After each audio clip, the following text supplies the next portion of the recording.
Yes, LaToya, I'll just introduce you.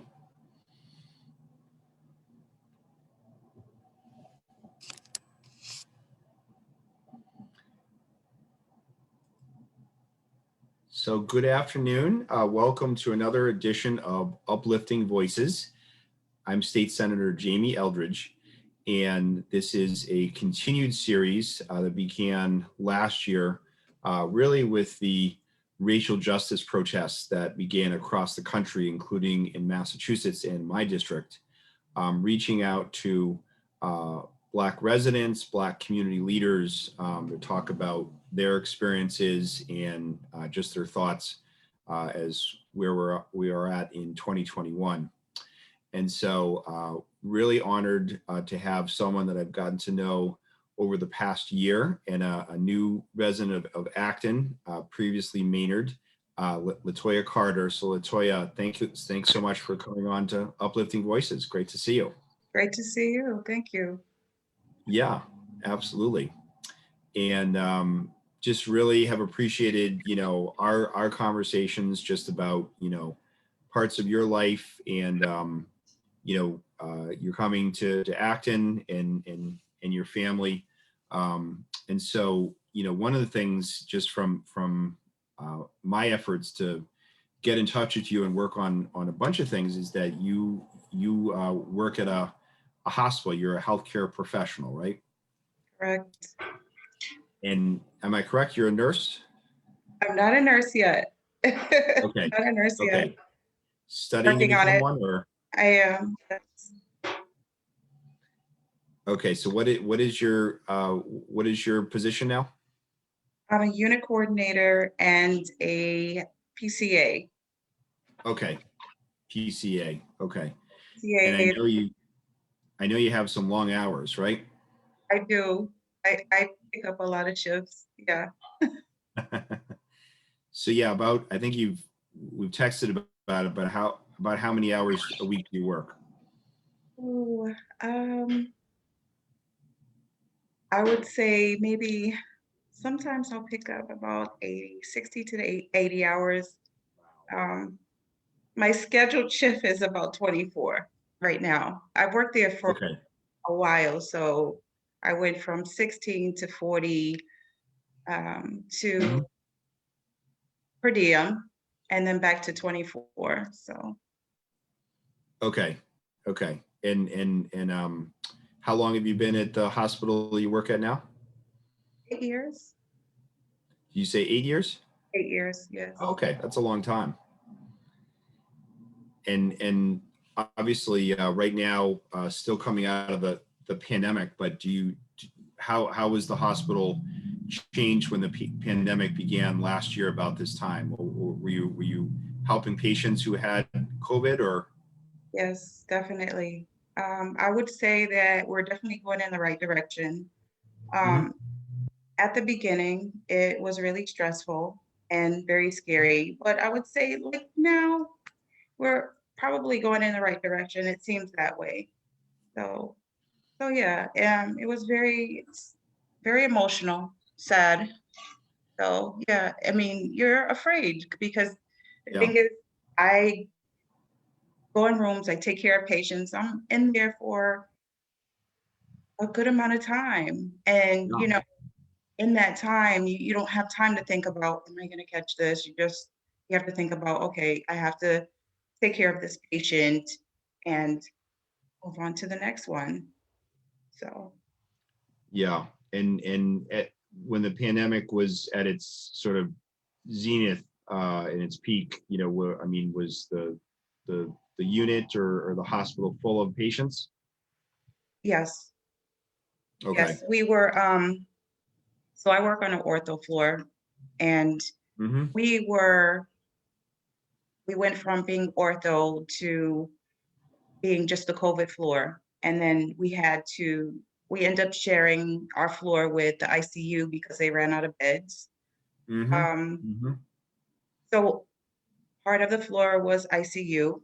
Now ICU has gone back to their original units, which is good. We haven't started accepting patients yet for ortho surgeries, but it's now the talk. So hopefully that happens. But it seems that it's going in the right direction, which is exciting, but you kind of don't want to get too excited until you actually see the Right. surgeries come back in. So yeah, we were totally full with COVID. Um, I want to say we are 24 beds. Hmm. So yeah, full floor full of COVID at one time. Okay. And I know it's a tough thing to ask, but I mean, you had patients who died of COVID. Oh yeah, a lot, a Yeah. lot. Um, I don't think a lot of people realize that we actually had a truck outside Mm. that was the freezer. Uh, Yeah. yeah. So, I mean, it was heartbreaking and very stressful for a lot of the nurses, doctors who had to give bad news. You Hmm. know, myself, that's a PCA, it was hard for us too. A lot of my coworkers caught COVID taking care of patients. So, Hmm. it wasn't the easiest. Everyone did come back to work. Um, Hmm. I think there was probably one, not my personal coworker, but somebody that worked at the hospital did pass away from COVID. Mm. Um, yeah, so And how old was that person? Do you remember? probably in his 60s, but he Yeah. had a lot of health issues. Okay. So, Okay. Yeah. And obviously at that time, family members couldn't really come into the hospital, right? no, we would provide FaceTime for them, for Hmm. the families. We were doing that for a little while. We just started accepting visitors if they don't have a COVID status. Oh Hmm. yeah, if they don't have a COVID status, we have one visitor per day. So, Hmm. I mean, that started back up again, but when there Yeah. were no visitors allowed, um, Hmm. we definitely would do FaceTime with them because we realized how hard it was for families. Yep. So, yeah, so a lot of the time you would just stand there, and some of the patients Hmm. that were dying of COVID couldn't talk back, so you would have to stand there and hold the iPad, and it was very emotional. Me myself, I don't like to hear people cry. It makes me emotional, but you have to keep it together, Yep. you know, because this is your job. Sure. Yeah. And I know just in my district, which there are some hospitals, but it was more the nursing homes where there were it was just quite vivid, the number of deaths, and just seeing family members that wanted to go to the nursing home, or find some way even just to say goodbye to their mother or father, but were largely prevented from doing that for many many months. So. Yeah. So, I mean, if we did have a patient, I would say more recent, now that we've learned more about it. If we had a patient dying of COVID, we would allow family members to come in, but we would make sure they wear the proper PPE, um, Hmm. you know, because I can't imagine, saying goodbye to someone over a phone or, over a screen. Hmm. So yeah, I mean, it was allowed, as long as the doctor approved it, definitely. Yep. Absolutely. Well, I really thank you for that work, and getting to know you a bit more. Is that I'm correct that you did not grow up in Massachusetts? Is that correct? Where did you grow up?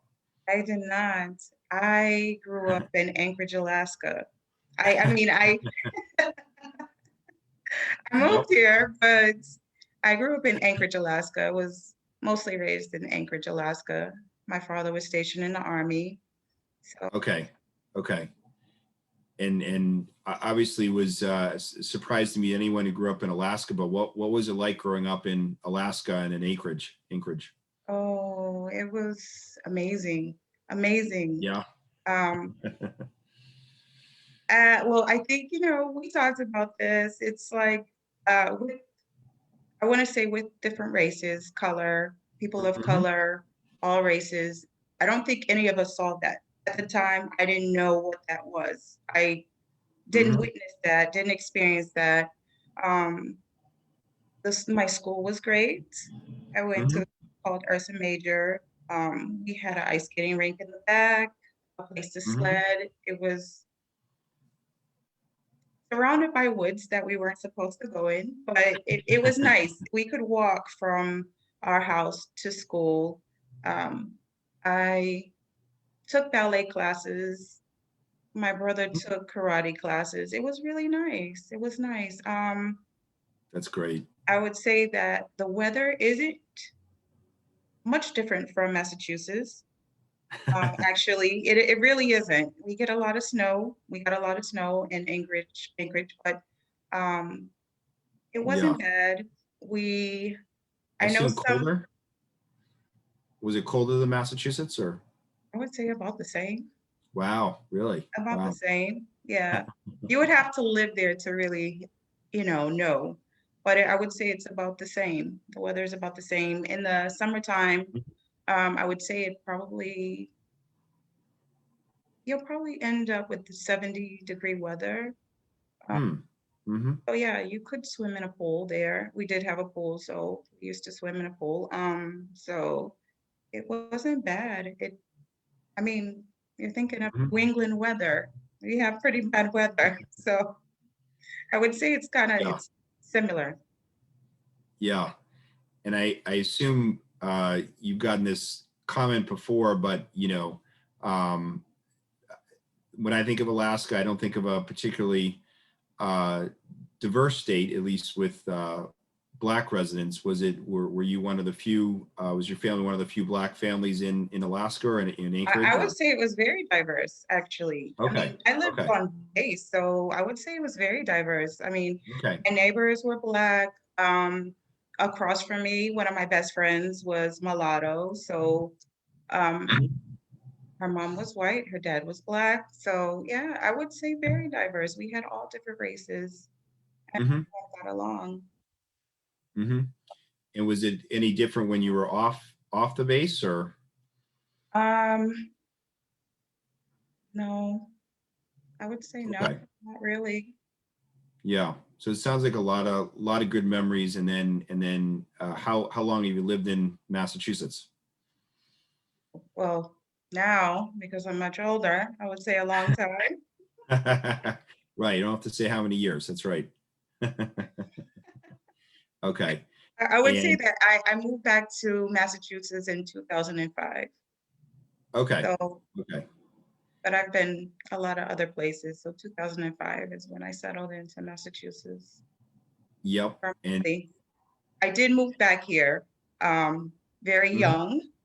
Um, I want to say probably age 10, 11. Okay. And yeah, So your family had roots in Boston or Massachusetts.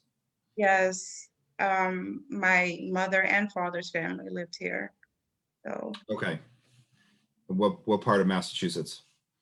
Dorchester, yeah, Okay. Dorchester, Boston. Okay. Yeah. And how long? Obviously, you lived in Maynard for a while now. Acton. How long you lived in this area? Probably, I want to say Maynard, probably 5 years, and then Acton, I've only been here for maybe 8 months. Hmm. Yeah. And your kids are in the schools.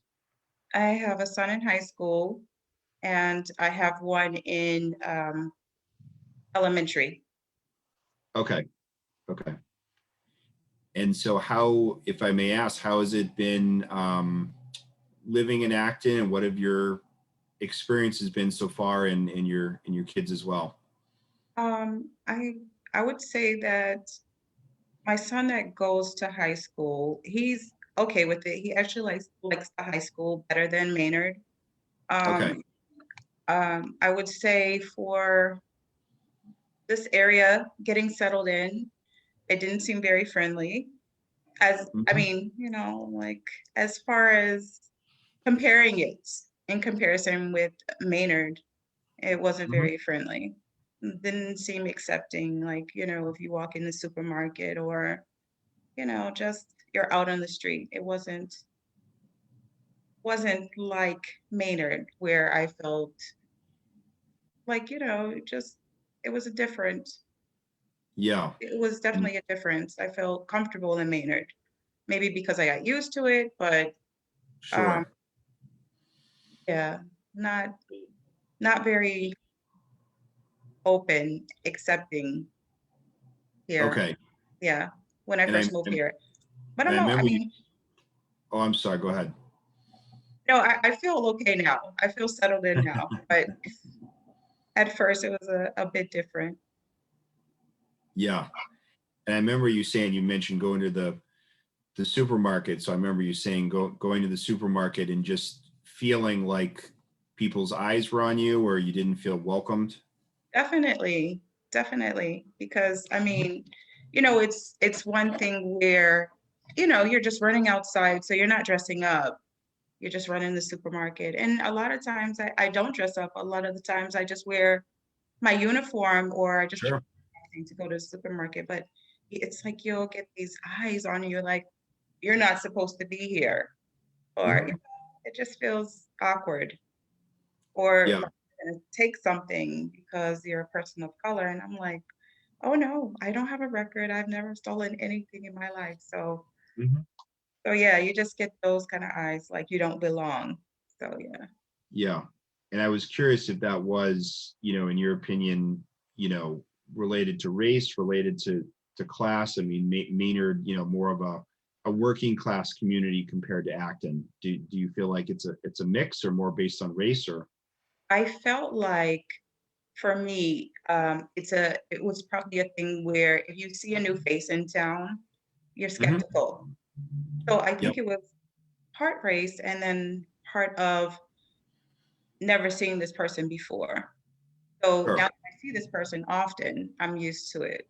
I'm used to them coming in the supermarket and, there's no more strange looks. So you really don't know what I mean? You feel like it's both. Sure.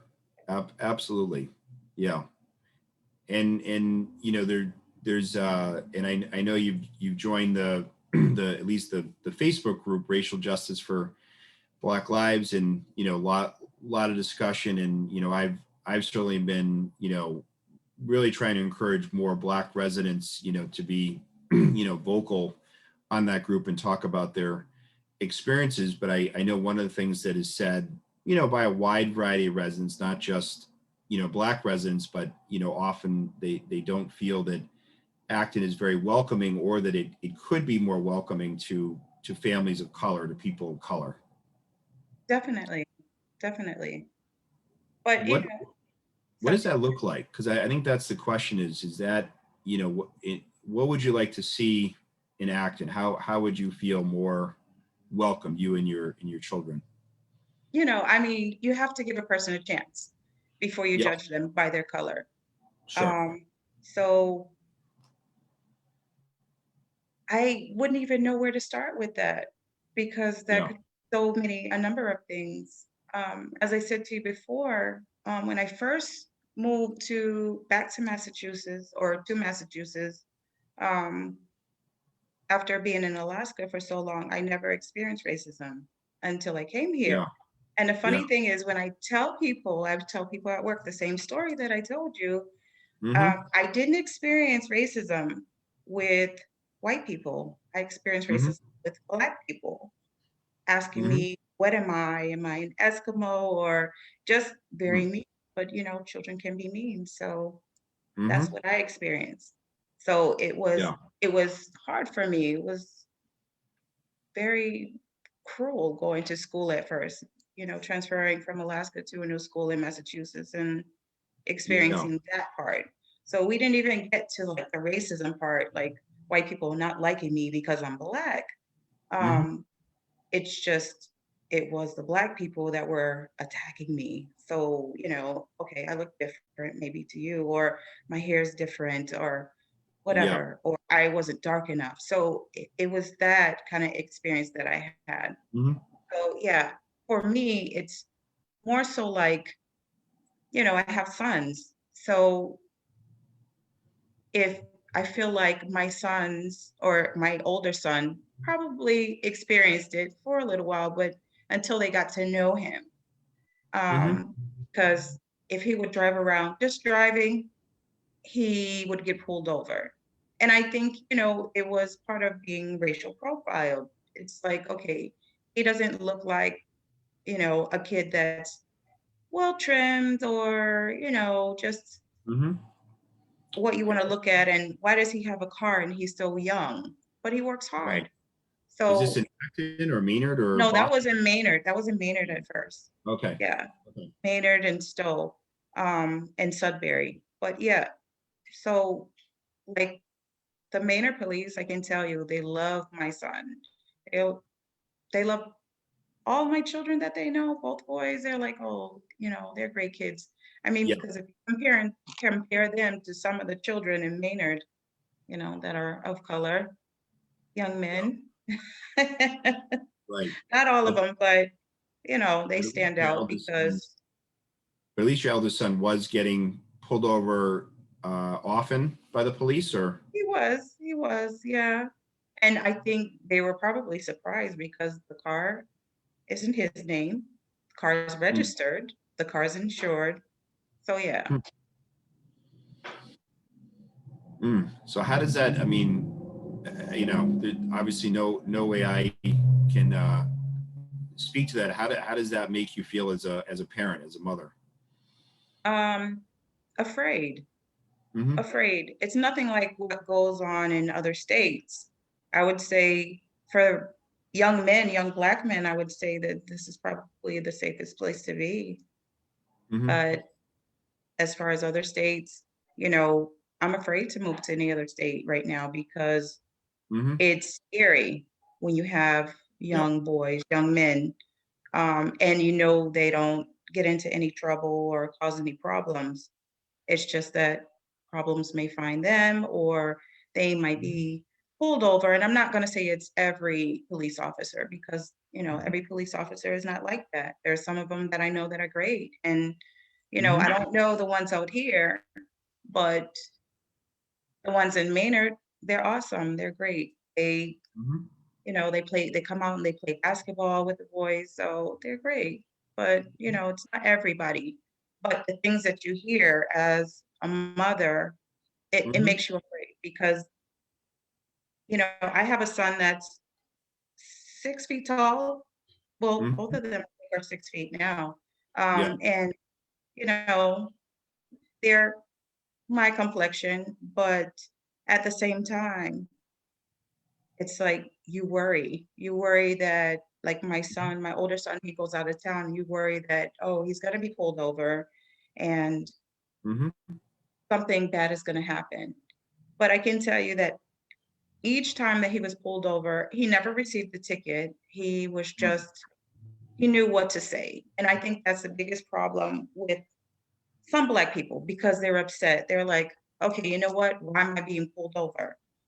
Stop and calm Mm-hmm. down first because it might save your life. You know what I mean? Mm-hmm. It might save your life. And I've told my son this. I said, listen, when you get in the car and you Yep. drive it, don't wear a hood Mm-hmm. because it looks suspicious. He's like, "Oh, why can't I be myself?" And I said, "It's really not about being yourself. It's just that it's not appropriate. Mm-hmm. It's not appropriate. But when you get pulled over, you need to stay quiet and see why they pulled you over. You don't ask anything. You answer what's asked and leave it like that. Whatever paperwork you have, they want to see, you give it to them and move on." And he's done that each and every time and Mm-hmm. never had an issue. So I won't say that's for everywhere because there's some people that just have hate in their heart. But I would say for, our surrounding areas, Mm-hmm. he's been fine. He stays calm. He does what he has to do and he moves on. That's Yeah. it. And I know a lot of Black parents have written about this as having, the talk, right? Having to talk with your kids, especially as you said, black males, about how they should act or respond if they're pulled over by the police, right? Definitely. That's for anybody. That's for anybody, because at the same time, no matter what someone wants to say about a police officer, at the same time, I'm sure they fear for their life too. They're human too. And absolutely, I'll just say for myself, and I think it's probably accurate for most, white families, is my parents never had to say anything like that to me. I mean, it was just, it wasn't seen as necessary. Right. So, It's not fair, but that's true. That's the way life is right now, you know. yeah, I always hope for change, but yeah, unfortunately, you have to have that talk with your yeah, Black child. Yeah, of course. I mean, it's not like I'll see my son's white friends, they'll have on a hoodie too, and he's not understanding why. Like, how come they won't get pulled over for having on a hoodie? How come I'll get pulled over? And I'll have to hmm tell him, I've told him, I said, it's because you're Black. It's hmm because you're Black, not because your paperwork is wrong or sure, your, anything's expired. It's just, automatically you're Black, you look guilty. So, hmm yeah, that's why I joined the page, because I felt like yeah, maybe you could hear my side or hear the other person's, other people's side that are of color, and just you'll understand where they're coming from. So it's not absolutely. woe is me because I'm Black. It's just the things that Black people experience. hmm and I will say, sort of related, because sort of looking beyond the police, but it came up in a forum last week organized by a different group, the League of Women Voters. But there was a forum with 4 police chiefs, including Acton and Maynard.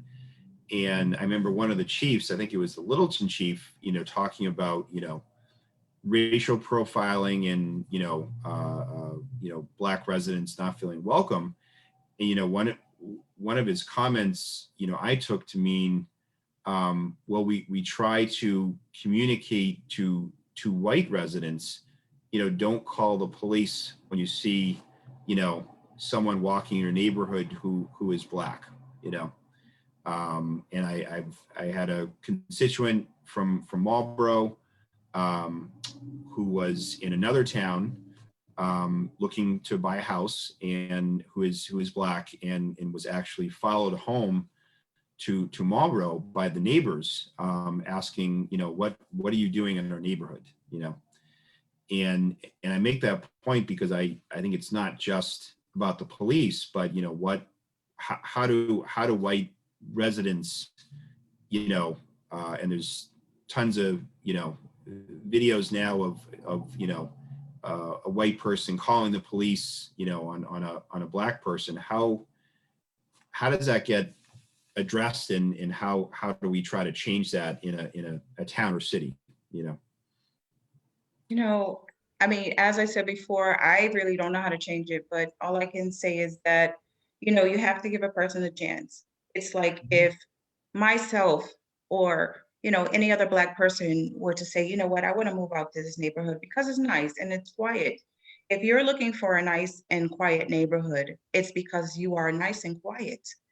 Right. So this is the point that we need to make. We want to move to these areas because we don't want to be in those areas that are noisy, that are ridden with crime.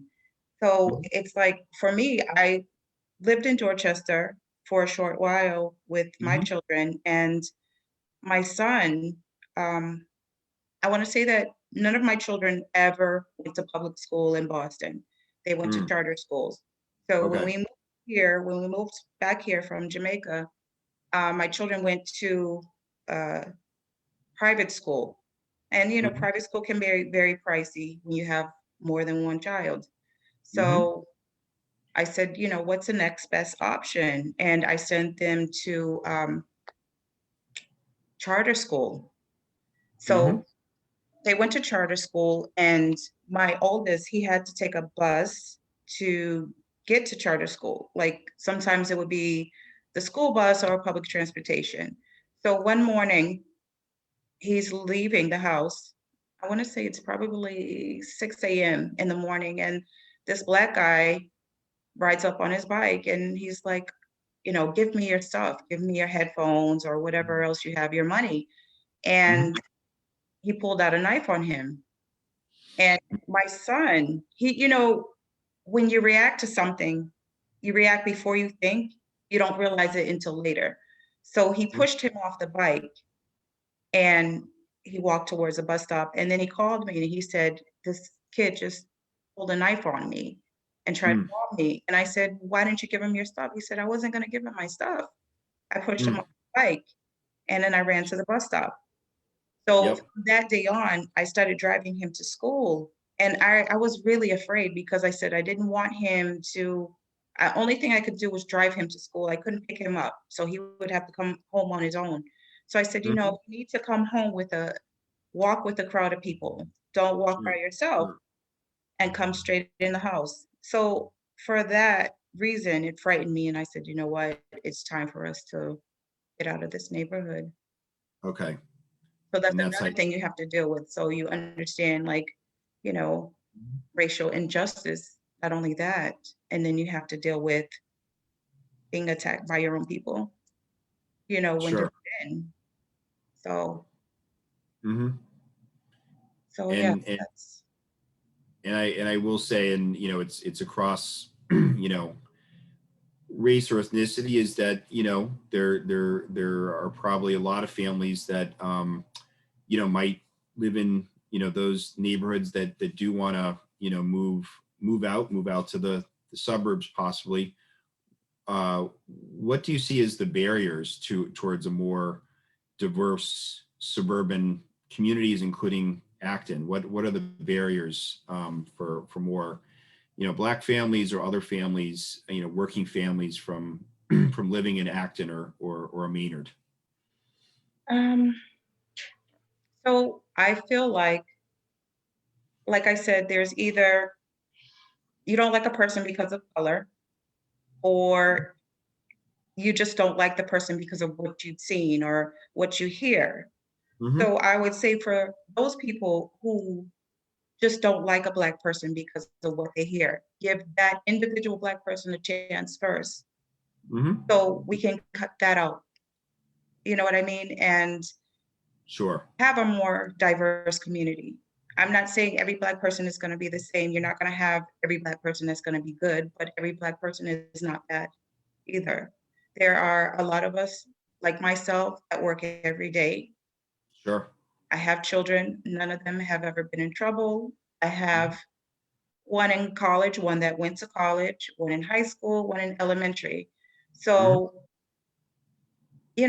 basically, you just have to give people a chance to get to know them, to see who they are, to not prejudge them first. And Mm-hmm. I think hate comes with how you're raised too. Mm-hmm. One of my Yeah. friends actually told me that her parents were both racist just for no Mm-hmm. reason, but she Mm-hmm. chose not to be that way. So Mm-hmm. I think if people would change their mindset and stop looking at color and just actually give the person a chance, they will see that Black people are not all bad and you don't Mm-hmm. have to judge by color. So, um, Ab- Absolutely. And that is so important. I think also part of the discussions that are happening in communities since last summer, in the murder of George Floyd, and in racial justice protests, is really focusing on systemic racism, that it doesn't even have to do with intent, but what are the results. And I think one of the conversations that's happening in the Acton Boxborough schools, maybe to a similar extent, town hall, is how to diversify the workforce, to have more diverse teachers, town hall employees, and certainly, my hope is more companies will say, well, wait a second, why is our workforce, almost entirely, white? What can we do to change that? right. I mean, you have to, if a Black person has a good reputation, Mm-hmm. you know, don't hire them by their color, hire them by how hard they work, how committed they are to the work. So definitely, yeah, I agree with that. Um, that could that could change too. Honestly, I'll tell you, when I first moved here, I did not see, I'm not going to say no Black people worked at the supermarket, but I want to say when I first moved here, I didn't see any Yep. until maybe a few months later. And then I started seeing maybe one, two, three, and I was like, oh, okay. I didn't see any at first, and I was going there like daily. So, so yeah, that could possibly change because a lot of Black people have degrees. I have a friend that has her master's. She works in Hmm. a hospital also, not my hospital, a different hospital where I used to work. She has her master's degree, and for a long time they wouldn't hire her.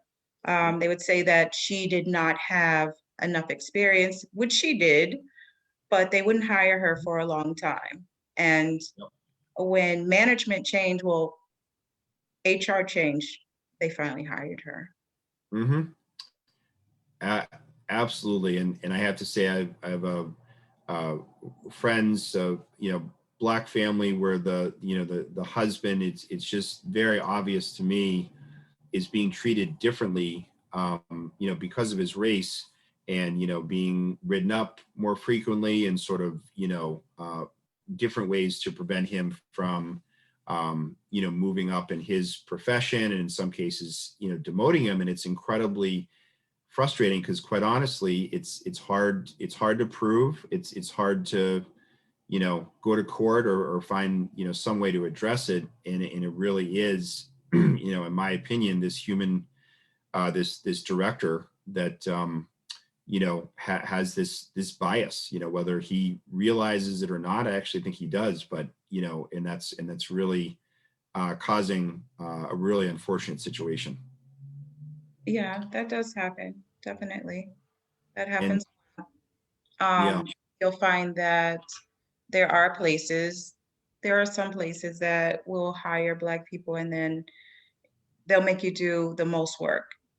Let's Hmm. say, for instance, my son worked at Lowe's for a short period of time until he Mm. started working with my husband at the garage, which is 100% better because my son is a mechanic. Mm. So, along with my husband. So, he worked at Lowe's for a short period of time. Um, Hmm. and he said, he'll see everyone doing something that he's reported about. It will be something as simple as like he'll take out his phone and look at it. And he'll look up and he'll see the other white people on their phones.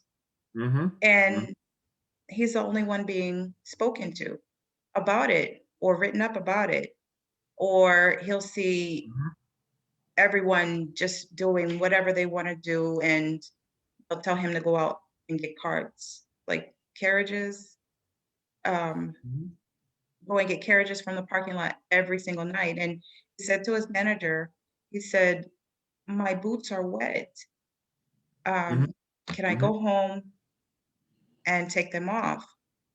But I mean, it's just Hmm. certain things like that. Like they made him push carriages for hours in the cold and until Sure. his boots were wet while everyone else was inside. So certain things he had to do that the other people weren't doing. Sure. So he noticed that he said, wow, it's only me and this other Black guy that work here, and it's only us that are given the hard time to. So Hmm. yeah, it does. I think they will hire Black people to say that, okay, we're not a racist company, but Mm. we treat them the worst. So this happens a lot. It definitely happens a lot. Right. And there's You a know, higher attrition rate of people leaving who are Black or Latino or people of color. Hmm. right. I mean, I work at my hospital. You do see racism, but Hmm. I would say, like with my manager, I don't think I would work for anybody else because she's excellent. She treats everyone fair. So Hmm. yeah, she's definitely a good manager. She's very fair. Um, so there's Hmm. no mistreatment there. So, you don't want to have to pick and choose where you work, But at the Sure. same time, it's like if you're trying to move up in life, you want to be treated fairly, not by your skin color, but you know what you're capable of doing. Hmm. So, um, And I just how got do to say, you change that? I don't want to say, complain, or I don't think it will get you anywhere. But Mhm. that is a big question. How do you change that? How do Yeah. you change that? That's something you have to, you know, I guess talk to different people about. How do you change this? You don't want to protest over this Hmm. company not hiring you and forcing them to hire you because they don't want to be looked at as being Hmm. racist. So, I mean, how do you change that? Yeah, Yeah. and I want to ask about that, but I just have to say straight out. I mean, it's just got to be all of those experiences. They just have that just adds, I would think, some stress to your life. Yeah. Um, I I kind of just think of it as, you know what, I need to better my life. Like I try to tell my children, I said, listen, the best thing you can do is get educated. Hmm. So, Sure. it's my daughter, she totally understands that. My son will say, well, what's the point if you won't get hired because of the way you look? And I said, because you can have your own, you can have people work for you. So Hmm. that's the difference. So educate yourself. Education is the biggest, way to put yourself forward. Educate yourself and stay away from the wrong people. Hmm. So it's, whatever you do in life, think about working for yourself as a person of color and then Sure. open up opportunities for other people of color. So, Absolutely. And talking about how to change, whether it's the boss or employer or fellow coworkers, who either, are racist or, are unintentionally acting in ways that discriminate, mhm, sort of systemic racism. The there's a big focus now on, I mean, there sort of always has been, but I think it's increased, is, more training, anti-bias training, diversity training in the workforce, making especially white people more aware of their bias. Do you have you seen that? I mean, has that kind of training uh, come to the hospital you work at, and do you think that's actually effective? Like, do you think that would make a change or make a difference? definitely, definitely. Mhm. Of course, because you get to know who people are and their background. So learning about a person's background, where they're from, their race, how they grew up, and definitely learning about a person and learning how to work with people of color and learning how they're different, would definitely make a huge difference. Mhm. Definitely. Um, I brought up something that I thought was normal, actually, um, Mm. to a few coworkers, and they just looked at me like, these are, I know, don't get me wrong, they're my white friends, but they're like, what? Really? I In, said to them, I said, oh, you know what? Um, we were going out, mhm. and they're like, oh, well, what about your youngest? Do you need to get a babysitter for him? I said, why would I get a babysitter? I have grown children at home. Yeah. And you make them babysit? And I'm like, uh, yeah, that's pretty much what we do. You have an older sibling, they watch you. But they thought it was so strange. But for me, Right. I don't think it's strange. Right. But I Right. guess for some people, they think it's strange. That's how Black people grow up. Your older sibling watches you. So, Right. and I guess I'm not going to say every white person, but maybe they just hire Right. babysitters. I'm like, you have older children at home, you got to make them babysit. Yeah. But yeah, so, No, and these things like that. and these assumptions. I know that, last summer I met with uh, uh, a group called ABSEDGE, which was a group of mostly Acton and Boxborough regional high school graduates who were um, alumni of color, Black, Latino, Asian American, talking about some of their experiences at the high school, where, one student plays tennis, and, a white classmate just said, "Oh, I didn't think you would play tennis. I would have thought you would have played basketball," you know, Yeah, uh, the or assumption. black student being in advanced placement. "Oh, you're in advanced placement. Geez, I didn't know that you were, you know, at that level." So it's these Right, microaggressions that how do we change? How do you change so that white people aren't making these unfounded and offensive assumptions. right. So And I know that the school has talked about anti-bias curriculum and training, and I think there's some progress, but it's not completely clear to me what's happening on that front. And I will say at the State House, where I work, it's been wonderful to see. But there's a group of Black legislative staff called Beacon Block, so Black legislative aides of color, that have tried to raise these issues. And it could be training, it could be having a diversity officer, it could be punishing lobbyists or legislators that discriminate. And so those discussions are happening, but it really makes you realize how much more there is to do. definitely. I would say that, you know, like even in the hospital, we have ethnical diversity training of some sort. It's like when you study nursing. So I would say for um, like my first nursing clinical in my nursing classes, we were taught of different cultures Mm-hmm. and how, and I've seen it. So not only learning it in nursing school, but seeing it in the hospital as well. So um, one time I went into the room where there were Asian people. I don't know exactly what they were. I don't know if I think they were Japanese, if I'm not mistaken. Not Mm-hmm. 100% sure. But um, the wife was there in the room. The husband was very ill. And I wanted to take off his socks so we could put ice on him and get his fever down. Mm-hmm. So she ran over. You're not supposed to touch a man's feet. So I don't know exactly which culture that was, but I know it was Mm-hmm. Asian, Asian. But she was like, no, no, no, I'll do it.